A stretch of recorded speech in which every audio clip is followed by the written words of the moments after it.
Bienvenidos a 360 grados, una visión global de la noticia, un espacio para debatir sobre todo lo que sucede en Colombia y en el mundo. Y hoy, por supuesto, el mundo entero fue testigo de cómo el Papa Benedicto XVI prefirió retirarse de una forma digna y aplaudida antes que seguir al frente del Vaticano y seguir ahondando en escabrosas investigaciones sobre abusos sexuales, manejo indebido de fondos y hasta una red de chantajistas. Ahora, el gran interrogante es quién debe ser el sucesor de Joseph Ratzinger y quién debe recuperar la golpeada imagen de la Iglesia Católica. Entre los que se destacan el nigeriano Francis Arinze, el ganés Peter Turkson, el canadiense Mark Wole, además del arzobispo italiano Angelo Scola y Tarcisio Bertone, el actual número 2 del Vaticano y quien se dice era el gran enemigo de Benedicto XVI. ¿Qué viene para la Iglesia Católica? ¿Cuál será el sucesor y cuáles han sido los antecedentes y el legado de Joseph Ratzinger, Benedicto XVI? Ese será nuestro debate esta noche aquí en 360 grados. Y no se muevan que ya en segundos le damos la bienvenida a nuestros invitados.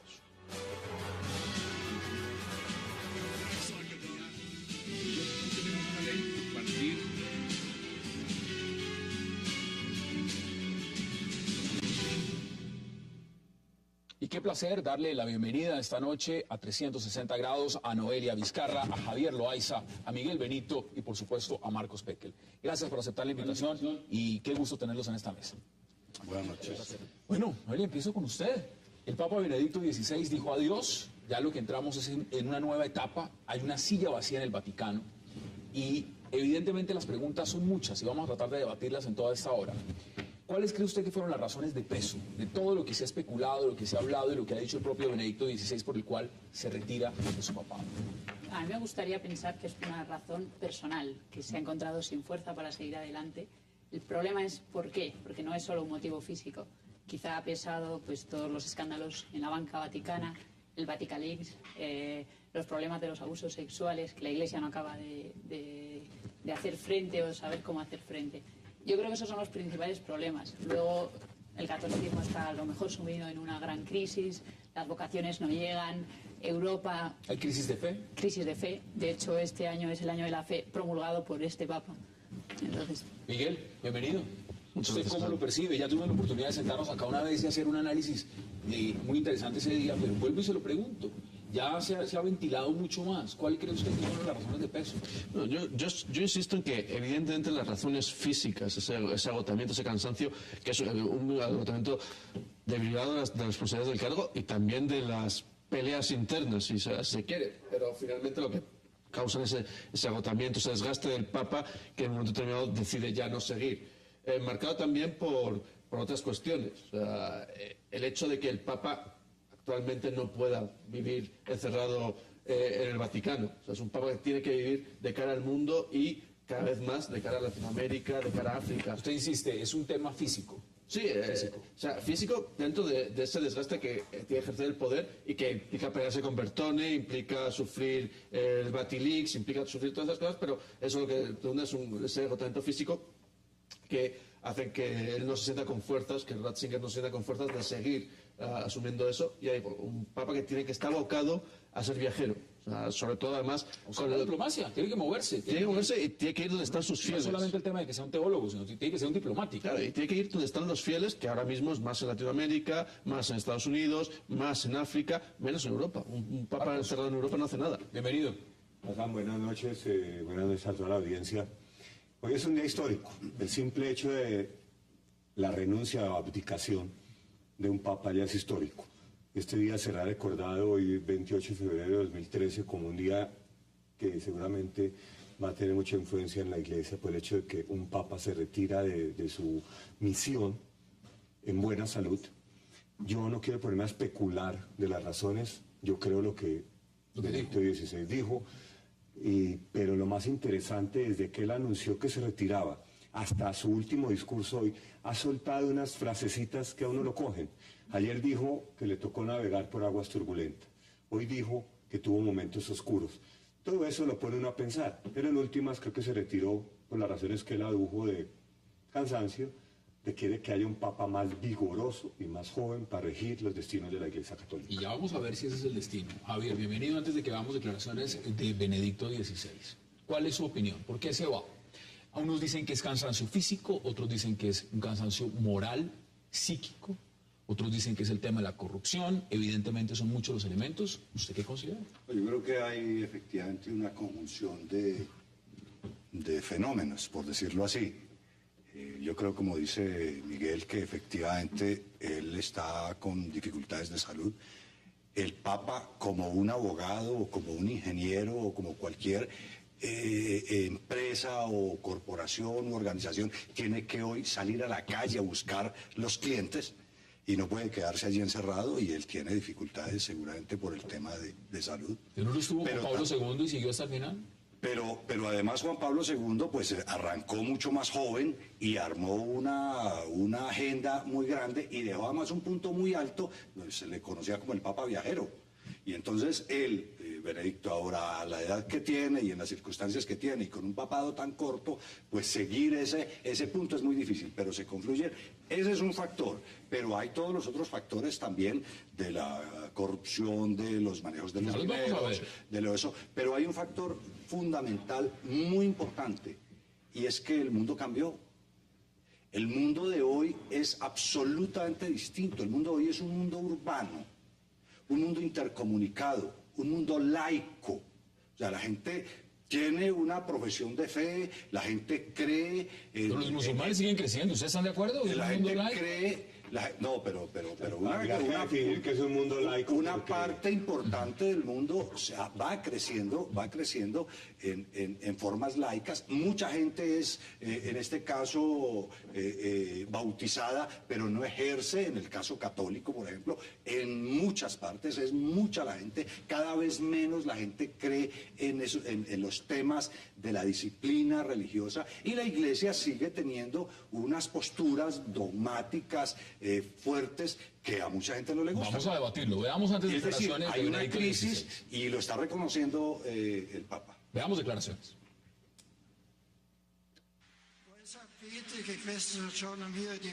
Ustedes saben que este día mío es diferente de todos los demás. Ya no soy. Hasta las 8 de la noche seré el Papa de la Iglesia y después ya no lo seré más. Solamente soy un peregrino que empieza la última peregrinación en esta tierra. Pero quisiera una vez más, con mi corazón, con mi oración, con mis reflexiones, con mi fuerza interior, trabajar por el bien común, el bien de la Iglesia, el bien de la humanidad. Y en esto me siento muy apoyado por su simpatía. Vayamos adelante con el Señor por el bien de la Iglesia y del mundo. Gracias. Marcos, yo a usted no lo veía muy convencido cuando dijo Javier que un mundo laico.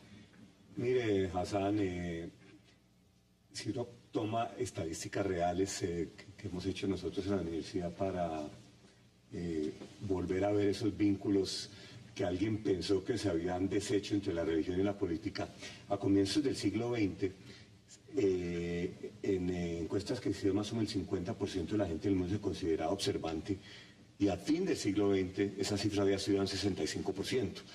Entonces el número de personas creyentes yo creo que ha crecido.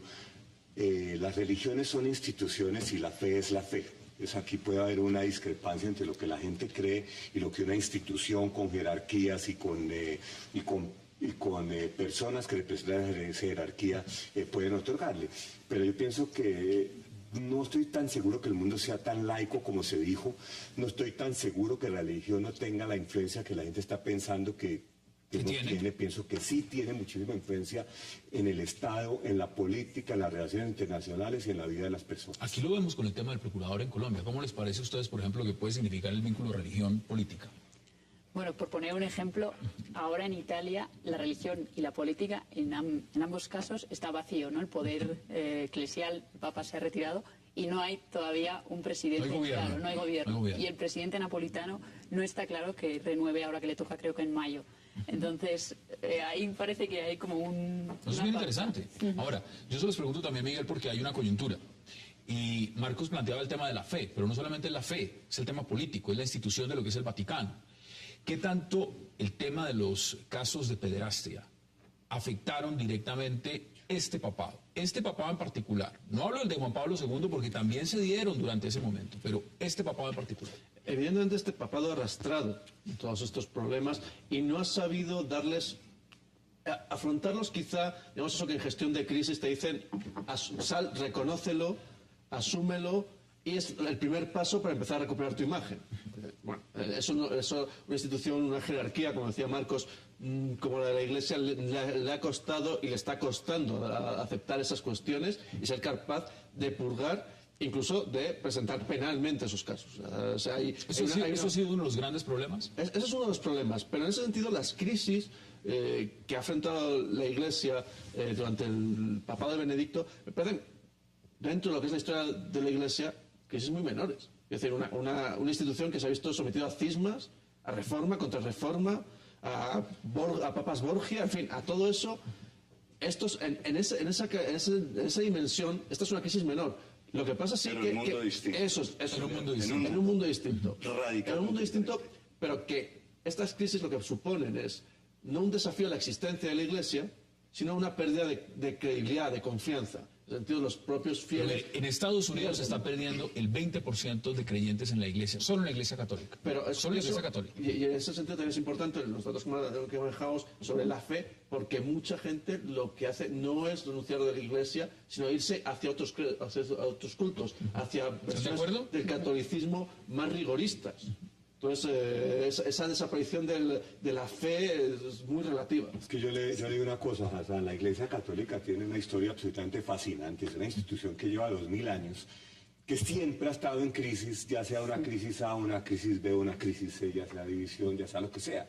Y ha salido de las crisis y sigue ahí. Eso es una crisis. Las religiones no tienen esas jerarquías tan estrictas como la Iglesia Católica. Los muy votantes la tienen, los judíos no la tienen y los musulmanes no la tienen.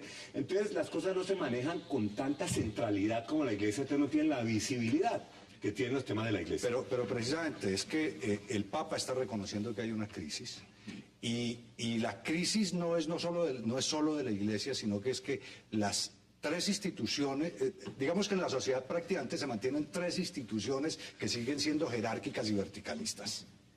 El resto del mundo se ha vuelto más plano, cada vez se aplana más. Las relaciones interpersonales en la familia, en los negocios, en todo se vuelven planas, pero se mantienen en la Iglesia vertical y jerárquica de arriba hacia abajo, en los ejércitos y en los gobiernos.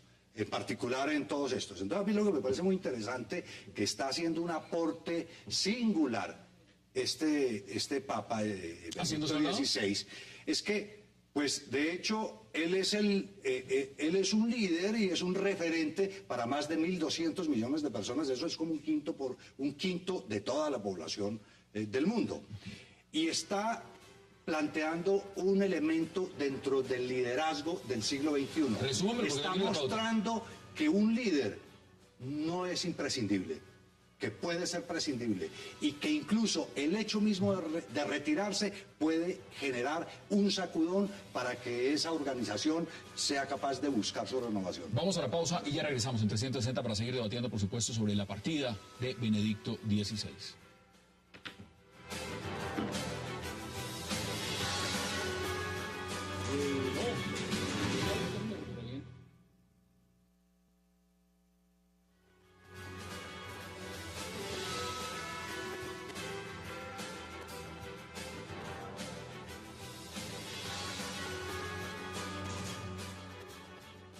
Regresamos a 360 grados y estamos viendo pues los nombres de los cardenales que podrían en algún momento llegar a convertirse próximamente en el próximo Papa.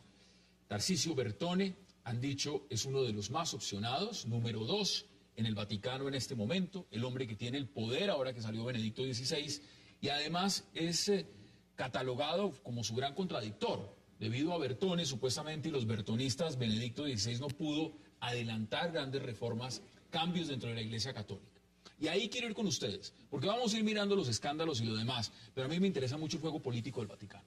Y en el juego político del Vaticano hay movimientos, hay tendencias, hay todo tipo de maneras de interpretar y de ver el proyecto católico. ¿Cómo lo ve usted, Noelia, porque mucho se ha dicho es que Benedicto XVI no pudo hacer las grandes reformas en el tema de los escándalos, en el tema de la corrupción, en el tema del manejo del Banco del Vaticano, justamente por la gran oposición de ciertos sectores políticos dentro del Vaticano. Sí, incluso en el caso del caso Vaticano, del Banco Vaticano, con Bertone ha habido como mucho enfrentamiento. Y la última jugada que ha hecho Benedicto XVI para demostrar que él era la cabeza visible de esta iglesia, ha sido la destitución de Gotti Tedeschi, que era el anterior presidente del banco ligado al Opus Dei, por el varón, no recuerdo el nombre, un varón que es alemán y que ha traído él para que haga frente a todo el tema de saneamiento de cuentas. Entonces ha hecho... Se ha hablado del gobierno de Italia y Angela Merkel. Ha presentado sus cartas en el último momento, porque ha sido, yo creo que después del anuncio de que dejaba el papado. Entonces ha quedado claro que Bertone no tiene tanto poder. Mire, nadie sabe a ciencia cierta cuánto gasta la Iglesia Católica a nivel mundial. Nadie lo sabe. Le digo, Hassan, que en el Economist de hace un par de meses salió una cifra. 170.000 millones. 130.000 millones. No estamos 30.000 separados. 130.000 al año. Imagínese el doble usted. del presupuesto de Colombia, más o menos. El doble. Sí, correcto. Imagínese los intereses que se pueden mover detrás de, usted dice 130.000, yo tenía datos de 170.000.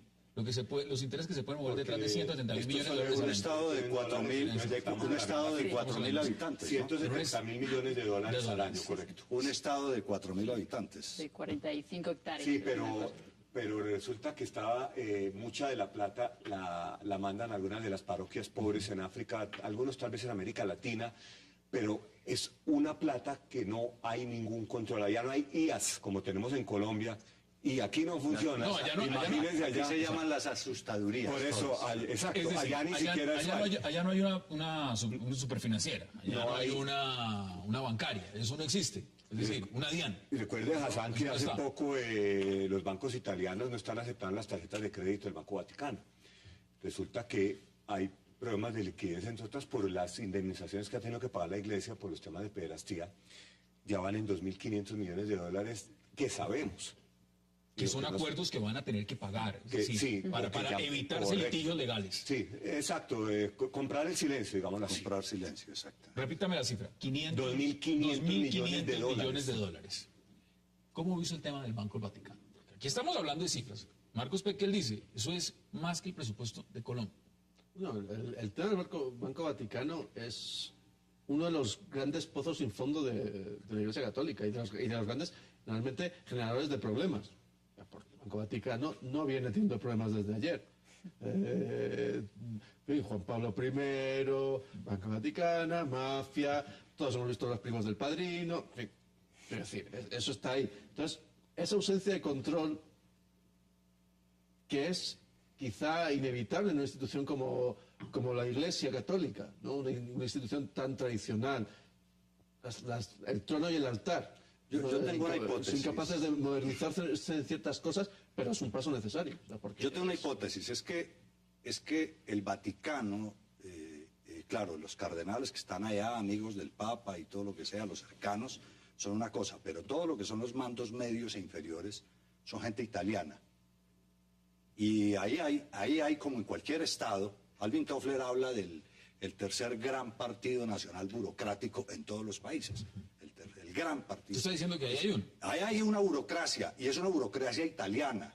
Y mi hipótesis es que de todas maneras aquí hay unos juegos de poder entre esa burocracia italiana, que seguramente Bertone es el líder de eso, porque entre otras cosas, el 80% de los papas en la historia de la Iglesia, del papado, han sido italianos. No solo eso, todos esperan que en los últimos, ¿cuánto? 20 años, desde Juan Pablo II, y pues no son italianos. Entonces yo creo que allá internamente, precisamente en estos manejos del dinero, del poder, de las relaciones, del dar prebendas, de tantas cosas muy humanas, ¿no? Porque en el Vaticano se mueve lo humano, ¿no?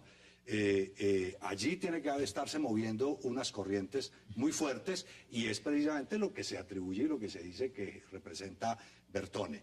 una fuerza, una especie de mafia. De hecho, se hablan de los cuervos. bertonianos. Se llaman y se les llama los cuervos, que es contra los cuales, de alguna manera, Benedicto XVI dijo, no estoy en condiciones hay un de libro pelear. muy famoso, Los Cuervos del Vaticano, de Fratini. Pero se queda, pero ojo que se queda a vivir, va a estar 3 meses en Castel Gandolfo descansando, y se vuelve a vivir a 100 metros de la casa del Papa. Eso me hace mande el preguntarle, que ¿sabe? quiera mandar, pero yo voy a estar, como diría alguna vez alguien, aquí estoy, ¿será aquí me quedo. Benedicto XVI un simple peregrino? Él ha dicho eso en su último discurso, ha dicho voy a ser un peregrino después de esto, y ha prometido respeto y ha prometido también obediencia al nuevo Papa. Eso es un escenario que no vemos hace muchísimo tiempo, siglos. Es decir, puede haber un Papa en oposición o sencillamente eso no existe en la Iglesia Católica. ¿Estás tratando categorías de algún otro país? No será Uribe, no será Uribe en relación con Yo Santos. estoy preguntando, ¿puede existir oposición en este caso o no puede existir? Sencillamente, cuando un papa se va, se va. Podría existir oposición, pero creo que la oposición de Benedicto puede ser más desde el grado teológico. Es decir, de empezar a lanzar esos conceptos que obliguen al nuevo papa a ir en un sentido o en otro. En el sentido de ese reconocimiento. No va a existir un silencio Yo no total. estoy tan convencido de eso, Vasallo. La Iglesia Católica ha demostrado en estos años, siglos, milenios, el respeto a las jerarquías. Y en el momento en que haya un nuevo Papa, él va a ser el sumo pontífice. Pero entonces, ¿por qué se va Marcos? Si eso es así, yo no voy a especular de ninguna manera por las razones por las que él se va, cuando me pongo a especular tampoco de mafias y eso en la Iglesia Católica, respeto muchísimo. Pero si el Papa se va es porque él piensa que él seguramente, parafraseándolo a él, no puede seguir manejando la Iglesia por el cansancio y quiere un Papa más vigoroso, palabras de él. Ese Papa vigoroso llegará, y la Iglesia ha sido siempre muy respetuosa de esas jerarquías y ese centralismo extremo donde el Papa es el que manda. Puede decir consejos de uno u otro, pero yo personalmente pienso que para que la Iglesia mantenga su estructura y su jerarquía, Joseph Ratzinger o Benedicto XVI, porque puede mantener su nombre, no va a poder ser una piedra en el zapato, ni va a poder, a menos de que el Papa nuevo le pida, él va a tener que dedicarse a la suya. Yo no veo a Joseph Ratzinger escribiendo columnas de opinión en periódicos, ni siquiera en la parte teológica, ni siquiera en la parte teológica, porque eso hay un Papa y hay unos cardenales que van a manejar el destino de la Iglesia. Yo pienso que Benedicto XVI no va a ser parte de eso, porque la jerarquía eclesiástica no lo permite. Se los pregunto por la siguiente razón. Este Papa se va porque dice que hay corrupción. Este Papa se va porque dice que no ha podido hacer reformas. Este Papa se va porque ha encontrado oposición dentro de la misma Iglesia. Entonces, esa jerarquía, ese mando, no se vuelva más humana, más no se ha humanista, quebrantado ya desde adentro y precisamente por eso se va. Entonces, si se va, lo que estamos viendo, ustedes lo han planteado, es un mundo nuevo, es un escenario nuevo. ¿Puede este escenario nuevo convertir a un Papa como este en un Papa que de opiniones? Yo hasta ya no creo. No tanto que de opiniones o que sea una figura permanente, pero sí que va a tener evidentemente ese prestigio. Va a seguir jugando un rol. Va a seguir jugando un rol, precisamente, pero desde ese papel de teólogo eminente que tiene Ratzinger, ese reconocimiento que tiene como gran teólogo dentro de la Iglesia. Entonces, en ese sentido, sí él puede tener un papel. Y yo sí me pregunto si no lo restringirán también. O sea, el Papa puede estar en el palacio a 100 metros, como usted dice, pero entonces prisionero en ese palacio. No sabemos, estamos en terreno inédito y de pronto la jerarquía misma de la Iglesia, ellos saben cómo manejar esas cosas. Eso es cierto, le pueden poner 2 guardias suizos ahí, el tipo ahí queda confinado, como en la época victoriana que él dice que hace dedicar a la oración en una torre y ya. Yo pensaría, veo muy difícil que una iglesia pueda, después de que salga el nuevo Papa, se llame como se llame y escoja su nombre, que Benedicto XVI comience a opinar sobre cosas. Lo veo imposible, a menos de que haya un terremoto absoluto en la Iglesia. Al próximo Papa. Yo creo que es muy germánico en su forma de actuar y en su forma de trabajar. Aunque Es decir, que va a respetar lo que está diciendo. Es muy puntual y por eso se va. Sí. Pero lo que yo sí creo es que esto que él está haciendo, sí está poniendo a pensar mucha gente. Eso sí es correcto. Dentro de la Iglesia. Está poniendo a pensar a muchos curas, a muchos obispos, a mucha gente dentro. Que hagan lo mismo en el caso. Yo no sé si que hagan lo mismo, pero que sí reflexionen como él lo está planteando. Que esa Iglesia Católica tiene que volverse humanista. Tiene que estar en contacto con la gente y la comunidad y no estar aislados, encerrados, allá manejando poder. Yo no estoy de acuerdo con que la iglesia no sea humanista y no esté en contacto con la gente. Yo creo que tenemos una visión equivocada. Él lo dijo, él está invitando a la iglesia a que se vuelva, a que vuelva a ser Si usted ve la humanista. labor social que hace la iglesia católica en Colombia, en África, en Asia, es una labor absolutamente encomiable, es una labor de curas, y yo he tenido Pero Marcos, a nivel de las jerarquías, dedicados a nivel de las vida jerarquías, a la labor social que hace la iglesia. Las jerarquías son las jerarquías, y en las jerarquías hay unos y hay otros, tampoco los podemos meter todos en el mismo costal. Yo sí considero que la iglesia católica es muy humanista. Mientras ustedes que están hace hablando, proyectos sociales. Estamos viendo el último Twitter del Papa. Sí. Gracias por vuestro amor. Ya cerraron la cuenta. y cercanía. Sí, por No, supuesto, la han porque dejado para vendrá mucho, una lo que nueva. escribió. Pero Ya cerraron. Pero hay dos elementos Sí. en esta saga. Uno lo mencionó antes Javier, esa idea de la persona que sabe que lo importante es la institución y no él personalmente. Y eso se lo han mirado mucho. Y eso es lo han mirado además algo, digamos, Es un liderazgo del siglo XXI, que es uno de los rasgos centrales, es que el líder en el siglo, o quien ejerce el liderazgo en el siglo XXI, tiene que reconocer que es prescindible. Y él está poniéndolo sobre el tapete con vivo ejemplo, lo cual es admirable y hay que quitarse el sombrero. Sí. Porque sobre todo que aquí en América Latina tenemos un poco de... Aquí estamos en el mundo al revés, aquí estamos en el mundo al revés. Y los que no se quedan consiguen que su esposa se quede, su primo se quede, su hija se quede. Sí. O se quedan desde ultratumba, no sabemos. Pero también con la salida de Benedicto y todo lo que ha pasado después, todos los comentarios sobre esa relación con Bertone, creo que también le ha cerrado un poco el camino a Bertone. O sea, le ha puesto una traba... Pero hay otros. Mire, vamos a hacer la pausa porque después de la pausa quiero que analicemos los que están, los que vienen y qué es lo que realmente necesita la Iglesia Católica en las mismas palabras de Benedicto XVI. Vamos a la pausa y ya regresamos.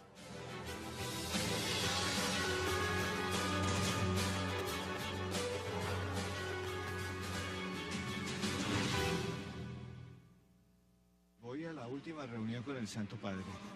Ahora a las 11 de la mañana nos reunimos todos los cardenales con él.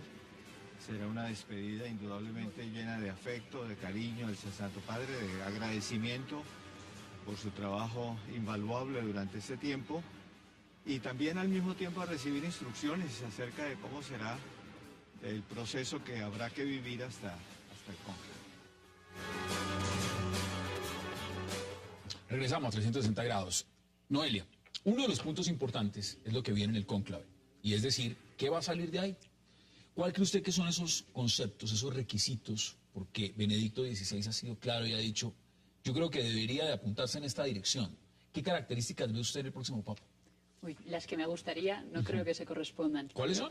Me gustaría un teólogo que realmente haya estado en contacto con el pueblo, lo que decíamos antes, y que no se haya educado en los mejores colegios cardenalicios de Europa y de América, porque es verdad que el perfil de todos los que se presentan está muy mezclado, o bien han estudiado mucho en Roma o en las mejores universidades de Norteamérica, pero es gente que está alejada de la realidad. Entonces me gustaría que fuera gente que ha tenido contacto, que está alejado de los grandes movimientos que ocupan el Vaticano, que son por lo general los más conservadores. Cuénteme de la edad, y cuando digo joven en el Vaticano es 65 años, eso es joven en el Vaticano. ¿Usted cree que se va a dar... La edad de jubilación. Sí, realmente eso es joven en el Vaticano. ¿Usted cree que se va a dar ese, cuando hablo de joven, alguien de 65 años, entre 65 y 70 o va a pasar de los 70? Yo creo que estará más cerca de los 70, 75 que 65, 70. Marcos, ¿usted cómo lo ve? ¿Qué requisitos cree? Y también, por supuesto, uno de los temas que se ha preguntado mucho es si puede ser alguien, el primer papa de raza negra que venga de África.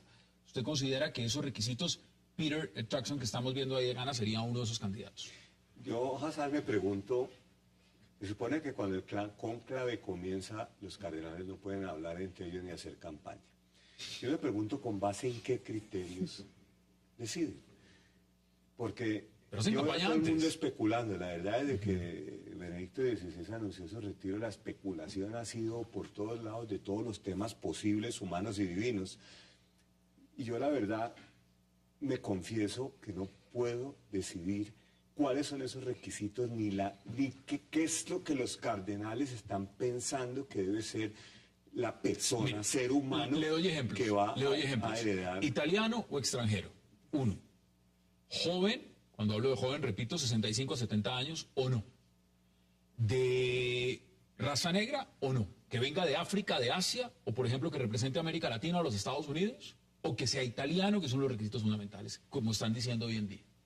Otro de los elementos es si representa a los bertonianos, por ejemplo, o a otra de las cúpulas de poder que hay. Porque usted dice que usted cree que de pronto no hay política. Todas las anteriores y ninguna de las anteriores. Yo no sé cuáles son los criterios que manejan los cardenales para ver si va a ser joven, si va a ser europeo, si va a ser por primera vez latinoamericano, si va a ser de raza negra, si va a ser blanco, o si tiene que ser italiano, como están diciendo, porque ya pasaron 2 papas que no lo son, o si tiene que ser fuera de Europa, que nunca ha habido un papa que no sea europeo. A mí me parece pura y física especulación. Yo creo que meternos en la mente de los cardenales es completamente imposible. Ahí está su posición. ¿Usted está de acuerdo, Javier, o usted piensa diferente? No, yo creo que Tú no se va a meter en la mente de nadie, pero... pero lo que sí hay que reconocer es que Juan Pablo II y Benedicto nombraron cardenales un poco de gente del tercer mundo. Y ahí hay movimientos. Y eso implica generar unas correlaciones de fuerzas diferentes, sin meternos en la cabeza de nadie. Simplemente, mirémoslo, no tengo la estadística, pero sí sé que tienen un peso, como en Estados Unidos, los hispanos, el 20%, y fueron capaces de determinar una elección. Entonces, sin meternos en la cabeza de los cardenales, lo que sí es que hay unas tendencias y son seres humanos, y son seres humanos que también tienen unas preferencias y que tienen unas solidaridades como todos los demás. Que allá los encierren en unos ritos especiales y todo lo demás, y que cada cual se encuentra consigo mismo, y allá nadie, cuando uno está consigo mismo, no puede negar su origen, su esencia y su ser. Sí, y eso sale a flote en cualquier circunstancia. Pero mire que el 42% de los católicos del mundo está en América Latina, desde México hasta Argentina. El número de cardenales no excede una docena, no sé siquiera 10 cardenales latinoamericanos. Hay 2 brasileños, hay un argentino, un colombiano, un mexicano, está el hondureño. Y el brasileño que dice que tendría estamos hablando de un puñado de cardenales de América Latina frente a 23 cardenales italianos y frente a una... Marguile, que es canadiense y tiene una de las grandes opciones. Sí, pero eso los 2 pesos son Italia, con toda la burocracia y todo el manejo histórico que tienen de las cosas. Seguramente, metiéndonos sí en la cabeza de los italianos, es que la única manera de recuperar la iglesia es que vuelva y tenga el control un italiano. Miguel, y seguramente están dijo Noelia, de los primeros argumentos que dio en su respuesta fue: yo quisiera que fuera un teólogo.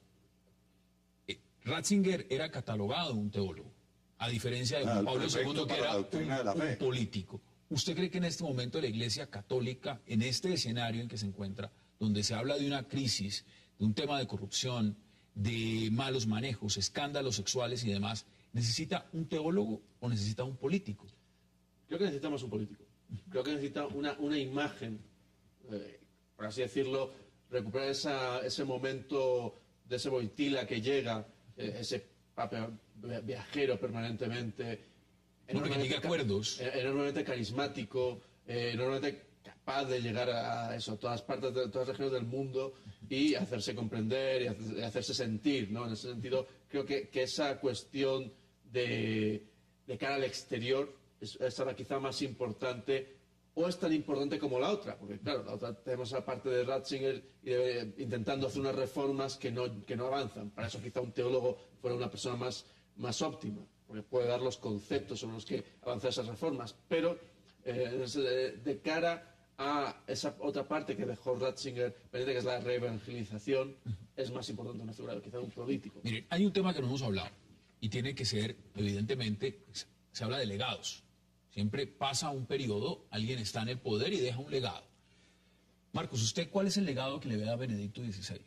¿Le ve un legado en especial que haya dejado, algo que haya marcado, que usted diga, esto es importante? Sí. Yo voy a entrar al tema que conozco, Hassan. Pienso que Benedicto profundizó en el diálogo ecuménico, principalmente con las iglesias orientales. Pienso que acá se hicieron grandes avances, todo lo que son las iglesias ortodoxas, que sabemos del cisma que hubo cuando el Imperio Romano se dividió, y ahí creo que hubo avances con la Iglesia Ortodoxa rusa, la armenia, la Iglesia Ortodoxa siria. Obviamente el tema con los judíos, el diálogo se siguió profundizando, que había comenzado con Juan Pablo II, Pienso que en el tema de los musulmanes pues tuvo una muy desafortunada declaración y lo que estamos oyendo de líderes musulmanes en Europa y en Medio Oriente es que el Papa que venga va a tener que cambiar radicalmente frente a Ratzinger en su actitud frente al mundo musulmán. Pienso que la renuncia es un legado. Pienso que él manda un mensaje muy fuerte al interior de la Iglesia que causó fuertes tremores en toda la jerarquía eclesiástica y que la Iglesia va a tener que ver algunos de los temas que están pendientes, que en su corto papado no los pudo resolver Benedicto, pero yo ni siquiera sé si en un papado largo hubiera podido tampoco. Pero están sobre la mesa. ¿Cuál es? Sobre la mesa, claro. ¿Cómo viste ese legado? Al margen de lo que ha dicho, que me parece muy correcto, él ha escrito mucho, ha sido un papa que ha demostrado ahí su capacidad intelectual, ¿no? Y ha hecho una trilogía sobre la vida de Jesús que nadie había abordado desde su posición y que realmente es difícil de leer, porque es ya muy teológico y hay que meterse, y se mete en cosas muy profundas. En cambio, se ha enfrentado con la realidad que la gente no está capacitada a lo mejor para leer eso, y sobre todo los medios de comunicación que le han criticado las pegas que ha ido poniendo a los pasajes básicos de la vida de Jesús. ¿Cuál es el legado? Es lo que ya dije, tener la capacidad de desprenderse, de entregar ese liderazgo sobre 1.200, sobre un quinto de la sociedad humana y darle una lección a la sociedad. Me parece que eso es una cosa importante en cualquier persona de la vida. Alguien decía hace muchos años, si queréis conocer la medida de un hombre, dadle 5 o 15 minutos de poder. A este señor le entregaron un poder enorme y es capaz de despojarse de él. Eso me parece que es... ¿Este es su mayor legado? Por supuesto que es legado. Es un legado enorme, sobre todo porque es que todos los días lo vemos. En la empresa a alguien lo nombran portero del edificio y se cree el dueño del edificio y se cree el dueño de la empresa. A cada cual lo nombran, nos nombran en cualquier cargo y nos creemos los dueños. Y ser capaz de desprenderse sin necesidad, pues realmente es un Miguel, ¿cuál es ese legado? Estoy de acuerdo con todos ellos en que la renuncia es un gran legado, es un mensaje muy potente. También, aunque los escándalos de pederastia se han mencionado, de ese impacto que tienen, bueno, hay un paso.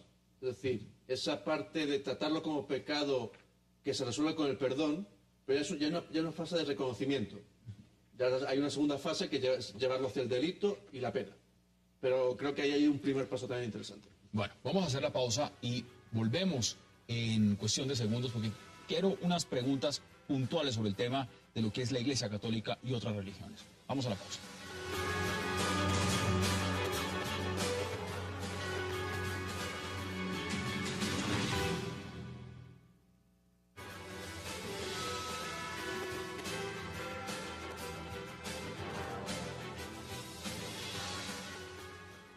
Regresamos a 360 grados. Marcos, uno de los temas importantes que no quiero dejar por fuera de esta discusión es el tema del catolicismo y otras religiones. Usted es judío y acá hay un tema bien interesante, es cómo se lleva el catolicismo, porque aquí estamos hablando de 1.200 millones de personas. El componente político es muy grande no solamente en el Vaticano, es en el resto. América Latina, usted lo mencionaba, la importancia que es para la Iglesia Católica. ¿Cómo es en el caso del judaísmo con el catolicismo? ¿Hay una relación homogénea, permanente o es conflictivo? Hay un diálogo permanente y hay un diálogo que ha sido muy efectivo desde el Concilio Vaticano II con la promulgación de nuestra Aetate. Nuestra Aetate ya creo que fue promulgada cuando está Pablo VI, ya que fue el que terminó el Concilio Vaticano II, donde se hacen algunas correcciones históricas a la relación que la Iglesia Católica había tenido con los judíos. Entonces se establece el diálogo y ha sido muy efectivo. Y en Juan Pablo II las relaciones mejoraron sustancialmente. Juan Pablo II visitó la iglesia de Roma, fue la primera vez que un papa visitó la sinagoga de Roma, fue la primera vez que un papa visitó una sinagoga. Las relaciones entre Israel y el Vaticano pues también se establecieron durante Juan Pablo II. Eso no está en crisis, digamos. Eso no tiene ningún tipo de trasfondo, es decir, ni de problemas por la renuncia de un papa? ¿O no? Todo tiene, Hassan, porque las relaciones son demasiado sensibles. Recordemos que el sufrimiento que tuvo el pueblo judío con la Iglesia Católica es indescifrable, desde las cruzadas, siguiendo con el concilio de Nicea, donde se sacó a los judíos de la sociedad, y luego pasando por una cantidad de hechos y acontecimientos que terminaban con el Holocausto en la Segunda Guerra Mundial, que pasó en la Europa cristiana católica, pues muy complicado. Pero la evolución ha sido muy fuerte. Hoy en día las relaciones son muy, muy fluidas. Las organizaciones judías tienen presencia permanente en el Vaticano. El Papa Benedicto invitó a judíos a su entronamiento, por no usar la palabra posesión, que es demasiado terrenal. Y por primera vez que judíos asistían al entrenamiento, y se reunió permanentemente con delegaciones judías de distintas partes. Visitó Israel, no fue un papa muy viajero, pero en 2009 fue a Israel. Se paró frente al Muro de los Lamentos, puso una plegaria en el muro. Por lo tanto, las relaciones han mejorado sustancialmente. Siempre hay temas que quedan pendientes. ¿Cómo ven ustedes el tema del catolicismo como institución con las otras religiones? Porque vivimos en un mundo multipolar y en un mundo donde hoy en día el Islam, el budismo, el taoísmo, indudablemente las diferentes vertientes del cristianismo juegan un papel muy importante en la política y en las nuevas relaciones. ¿Cómo lo ve usted, Miguel? Sí, evidentemente estamos en un mundo, si jugáramos a los tableros de Joseph Nye de distribución del poder, si hubiera un tablero religioso, un cuarto tablero que fuese religioso, ahí sería otro nuevo tablero multipolar, en el cual, en cierto sentido, la Iglesia católica, que es la más estructurada de todas, la más institucional, por eso también la más sometida a críticas en muchos aspectos. Es muy fácil hacer un libro como el Código da Vinci de la Iglesia católica, es casi imposible hacerlo en una iglesia protestante, por la propia estructura. En ese sentido, es un mundo en que la Iglesia católica ha estado, y viene de un tiempo a esta parte, estando quizá a la defensiva, intentando reevangelizar, recuperar terreno perdido, un terreno perdido que se reparte en esas otras religiones, sobre todo el Islam. Y en Europa hay un temor del Islam, un temor de la expansión del Islam. Y los otros credos protestantes, sobre todo. Las iglesias evangélicas, por ejemplo, han avanzado mucho en Latinoamérica, que es el feudo los pentecostales. La tradicional del catolicismo. Pero también donde todas esas iglesias, esas religiones, asiáticas, están abocadas al crecimiento por el crecimiento poblacional, prácticamente, o sea, tener un crecimiento exponencial. Por lo tanto, tenemos ahí un elemento muy repartido y hay que ver cómo un nuevo papa puede reenergizar, reabrir diálogos, en fin. Javier, también están los que no creen. ¿Usted cómo ve el elemento ahí? Yo creo que también crece el agnosticismo y por lo menos la gente, digamos, no practicante de religiones, también crece y crece en medida importante. Creo que este mundo moderno hay implica un eso mundo más. moderno de unos niveles de racionalización o de racionalidad, a veces que se va a extremos también, si se quiere, también deshumanizantes. Pero creo que eso también está creciendo fuertemente y a eso contribuyen de alguna manera las propias religiones en sus formas, digamos, vetustas y ortodoxas, porque de todas maneras el mundo de hoy es radical y esencialmente de lo que fue hasta hace poquito, hasta hace no más de 50 años. O sea, los cambios que están ocurriendo de hace 50 años para acá en el mundo entero son cambios que yo diría, en términos físicos, se está generando un salto cuántico. Es como que estamos pasando del agua al vapor, poco a poco, y entonces no sabemos qué va a ocurrir. Si es que se van a acabar las creencias, si la gente va a mantener una fe, pero no disciplinas religiosas, con ritos y demás, o qué, no sabemos. Pero creo que sobre el tapete también está puesto eso, y es parte de lo que seguramente Benedicto XVI también es parte de la crisis. No, yo creo que las religiones sí se han transformado. Yo pienso que las religiones hoy en día son entes supranacionales. Yo veo el crecimiento del cristianismo en Asia. Es que las religiones asiáticas no han crecido. Ha crecido el cristianismo en Asia, ha crecido el cristianismo en China, ha crecido el cristianismo en Corea. Corea es un país cristiano con presencia importante del catolicismo.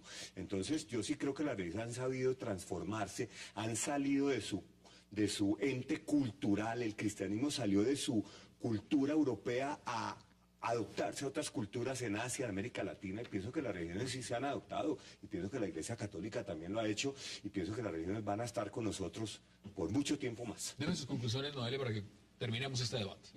Bueno, está la silla del Vaticano, hay una vacante. Hay una vacante y próximamente estará llena. Que no una cosa que no se ha vivido durante 700 años. Entonces todos estamos ante la expectativa. Solo hay que ver las portadas de los diarios de mañana, toda la cobertura mediática que ha habido hoy. Es un evento histórico. Histórico. ¿Esto se puede dar en otra religión? Es decir, un evento de esta magnitud, por ejemplo, en el judaísmo. No, de ninguna manera. No es imposible. No hay papa. No hay papa ni hay Otro evento similar. ¿Sabe cuál es el secreto del judaísmo? Que es caótico. Hay de todo y todo tiene su judaísmo y cada uno tiene su judaísmo y entonces es caótico y esa es otra forma de manejar una fe, una creencia y un grupo humano y un pueblo y una nación que es el judaísmo, pero lo que estoy de acuerdo con Noelia que lo que se viene, creo que la Iglesia Católica sigue teniendo mucha importancia, solo los medios, miren los medios corriendo detrás del Papa, ahorita viene el cónclave, después viene el nuevo Papa y vienen todas las especulaciones y los papables y todo eso, me parece fascinante. Quiero agradecerles, Miguel Benito, gracias por esta invitación. Javier Loaiza, como siempre, gracias también. Noelia Vizcarra, gracias también. Y Marcos Pekel, un verdadero placer. Y a ustedes, gracias por acompañarnos el día de hoy. Mañana nos vemos para seguir debatiendo la agenda política de Colombia y del mundo. Hasta una próxima oportunidad.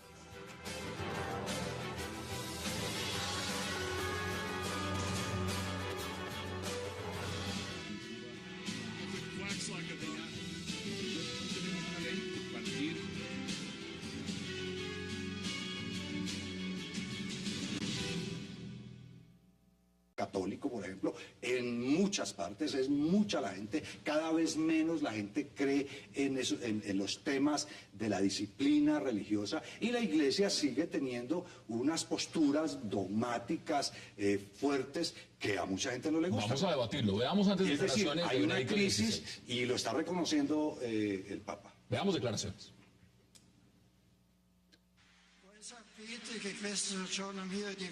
Ustedes saben que este día mío es diferente de todos los demás. Ya no soy. Hasta las 8 de la noche seré el Papa de la Iglesia y después ya no lo seré más. Solamente soy un peregrino que empieza la última peregrinación en esta tierra. Pero quisiera una vez más, con mi corazón, con mi oración, con mis reflexiones, con mi fuerza interior, trabajar por el bien común, el bien de la Iglesia, el bien de la humanidad. Y en esto me siento muy apoyado por su simpatía. Vayamos adelante con el Señor por el bien de la Iglesia y del mundo. Gracias. Marcos, yo a usted no lo veía muy convencido cuando dijo Javier que un mundo laico. Mire, Hassan, si uno toma estadísticas reales que hemos hecho nosotros en la universidad para volver a ver esos vínculos que alguien pensó que se habían deshecho entre la religión y la política, a comienzos del siglo XX, en encuestas que hicieron más o menos el 50% de la gente del mundo se consideraba observante, y a fin del siglo XX esa cifra había subido en 65%. Y qué placer darle la bienvenida esta noche a 360 grados a Noelia Vizcarra, a Javier Loaiza, a Miguel Benito y por supuesto a Marcos Pekel. Gracias por aceptar la invitación y qué gusto tenerlos en esta mesa. Buenas noches. Bueno, Noelia, empiezo con usted. El Papa Benedicto XVI dijo adiós, ya lo que entramos es en una nueva etapa, hay una silla vacía en el Vaticano y evidentemente las preguntas son muchas y vamos a tratar de debatirlas en toda esta hora. ¿Cuáles cree usted que fueron las razones de peso de todo lo que se ha especulado, lo que se ha hablado y lo que ha dicho el propio Benedicto XVI por el cual se retira de su papado? A mí me gustaría pensar que es una razón personal, que se ha encontrado sin fuerza para seguir adelante. El problema es ¿por qué? Porque no es solo un motivo físico. Quizá ha pesado pues, todos los escándalos en la banca vaticana, el Vaticanleaks, los problemas de los abusos sexuales, que la Iglesia no acaba de hacer frente o saber cómo hacer frente. Yo creo que esos son los principales problemas. Luego, el catolicismo está a lo mejor sumido en una gran crisis, las vocaciones no llegan, Europa... ¿Hay crisis de fe? Crisis de fe. De hecho, este año es el año de la fe promulgado por este Papa. Entonces... Miguel, bienvenido. Muchas ¿Usted gracias. cómo lo percibe? Ya tuve la oportunidad de sentarnos acá una vez y hacer un análisis muy interesante ese día, pero vuelvo y se lo pregunto.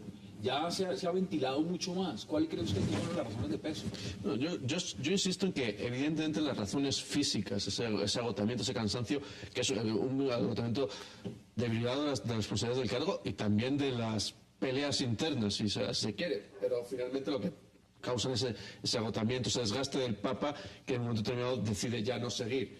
Marcado también por otras cuestiones. O sea, el hecho de que el Papa actualmente no pueda vivir encerrado. Dicen que es cansancio físico, otros dicen que es un cansancio moral, psíquico, otros dicen que es el tema de la corrupción. Evidentemente son muchos los elementos. ¿Usted qué considera? Yo creo que hay efectivamente una conjunción de fenómenos, por decirlo así. Yo creo, como dice Miguel, que efectivamente él está con dificultades de salud. El Papa, como un abogado o como un ingeniero o como cualquier empresa o corporación u organización, tiene que hoy salir a la calle a buscar los clientes y no puede quedarse allí encerrado, y él tiene dificultades seguramente por el tema de salud. ¿Pero no estuvo Juan Pablo II y siguió hasta el final? Pero además Juan Pablo II pues arrancó mucho más joven y armó una agenda muy grande y dejó además un punto muy alto, se le conocía como el Papa Viajero. Y entonces él, Benedicto, ahora a la edad que tiene y en las circunstancias que tiene y con un papado tan corto, pues seguir ese punto es muy difícil, pero se confluyen. Ese es un factor, pero hay todos los otros factores también de la corrupción, de los manejos de los dineros, de lo eso. Pero hay un factor fundamental muy importante, y es que el mundo cambió. El mundo de hoy es absolutamente distinto. El mundo de hoy es un mundo urbano, un mundo intercomunicado, un mundo laico. O sea, la gente tiene una profesión de fe, la gente cree... Pero los musulmanes siguen creciendo, ¿ustedes están de acuerdo? La gente cree... no, pero que es un mundo laico. Una parte importante del mundo, o sea, va creciendo en formas laicas. Mucha gente es, en este caso, bautizada, pero no ejerce en el caso... En el Vaticano. O sea, es un papa que tiene que vivir de cara al mundo y cada vez más de cara a Latinoamérica, de cara a África. Usted insiste, es un tema físico. Sí, o sea, físico dentro de ese desgaste que tiene que ejercer el poder y que implica pegarse con Bertone, implica sufrir el Batilix, implica sufrir todas esas cosas, pero eso lo que es ese agotamiento físico que hacen que él no se sienta con fuerzas, que Ratzinger no se sienta con fuerzas de seguir asumiendo eso. Y hay un papa que tiene que estar abocado a ser viajero. O sea, sobre todo, además...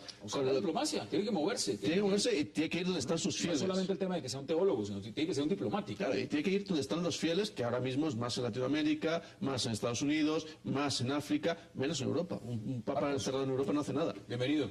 Hassan, buenas noches a toda la audiencia. Hoy es un día histórico. El simple hecho de la renuncia o abdicación de un papa ya es histórico.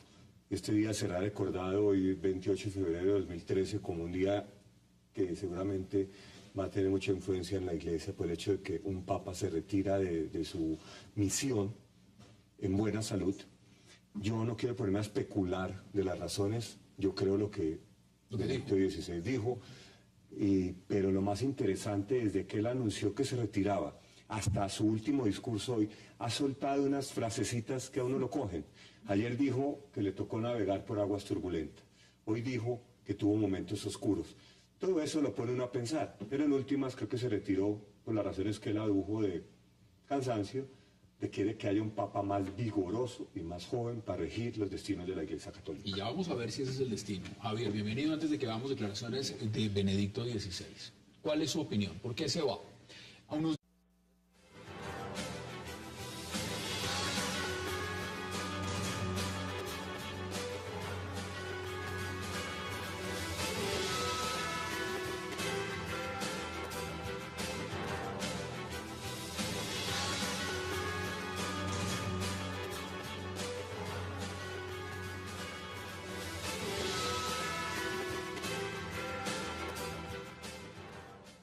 Bienvenidos a 360 grados, una visión global de la noticia, un espacio para debatir sobre todo lo que sucede en Colombia y en el mundo.